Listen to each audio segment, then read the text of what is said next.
the cold winds of autumn blow the leaves from the creaking branches of big trees, then winter is on its way.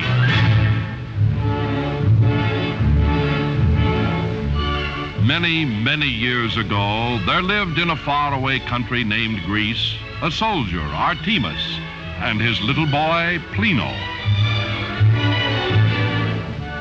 One day, Artemis took Plino on a hunting trip. When nightfall came, they were far from home.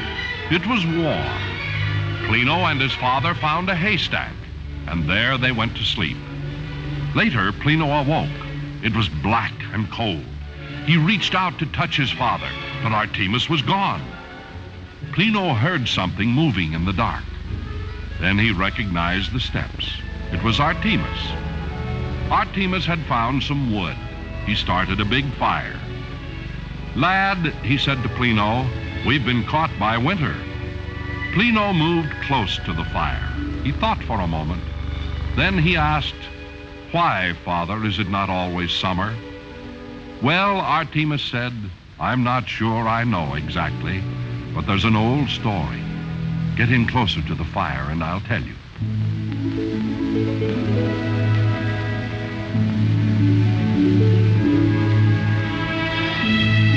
There was a time when all the days were summer days, and the grass was green, the flowers grew, and the birds sang all through the year. And in this happy time, there was a young girl named Proserpine. She was beautiful, gentle, unafraid, and she was so kind that even wild animals were tamed before her.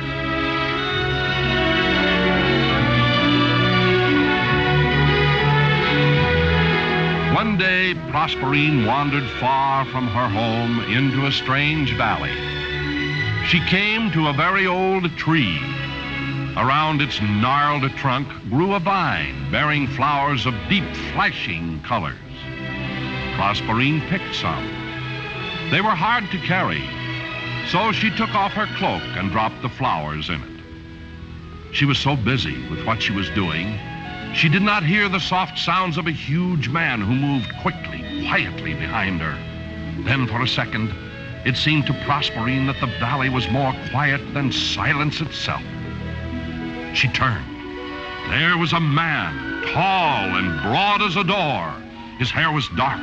His skin burned hard and brown by the sun.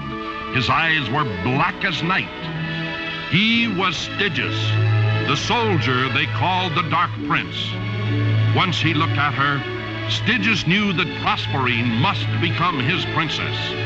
Throwing his tunic over her, the huge Stygius slung her on his shoulder like a sack and ran through the valley to his hidden castle in the caves. So quickly did the dark warrior move that Proserpine had not time to cry out, but only to hold tightly to the strange flowers in her hand. When night came and Proserpine had not returned home, her mother Ceres became worried. She threw on her cloak, took a lantern, and went out in search of her daughter. Morning came. Ceres found herself in a strange valley near a very old tree. There on the ground was Proserpine's cloak with beautiful flowers laid carefully upon it. But Proserpine was gone. Ceres wept for her lost daughter, and as her tears fell to the ground, she cried, "May the earth be cursed and cold. May no flower, leaf, or blade of grass be green again until Proserpine returns to me." And the sun was low in the sky. The land grew cold and no flower bloomed. Ceres never gave up searching for her daughter. One day she stopped before a brook that came from under the big caves nearby. Looking down into the stream, Ceres saw flowers of deep flashing colors like those from the strange valley. Ceres whispered, "If Proserpine be returned to me, then shall the earth be green again."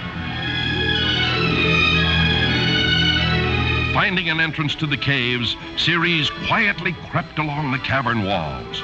Far in the distance below, she could see the dim lights of the castle in the caves. Her foot touched a loose stone. Before she knew it, Stygius' warriors were at the bottom of the cliff, climbing up after her. Ceres called, "Bring Stygius to the bottom of the cliff, for I, Ceres, mother of Proserpine, would speak with him." Stygius came quickly, bringing Proserpine. Ceres called, "Stygius, free Proserpine, or I will hurl myself off this cliff, and Proserpine shall die after me." The black eyes of the Dark Prince glowered. He did not know what to do. Finally, he said in his rumbling voice, "Half the year Proserpine may be with you, Ceres, but half the year she must be with me." Ceres looked down and saw the pale, beautiful face of her daughter Proserpine. Ceres called after Stygius, "All right, Stygius, half the year with me, half the year with you." And so it was. When Proserpine was with Ceres, the spring came and the world was green. And when Proserpine went to the castle in the caves, the barren winter visited the world. That, Plino, is the story of the seasons. But Plino didn't hear, for he was fast asleep beside the roaring fire.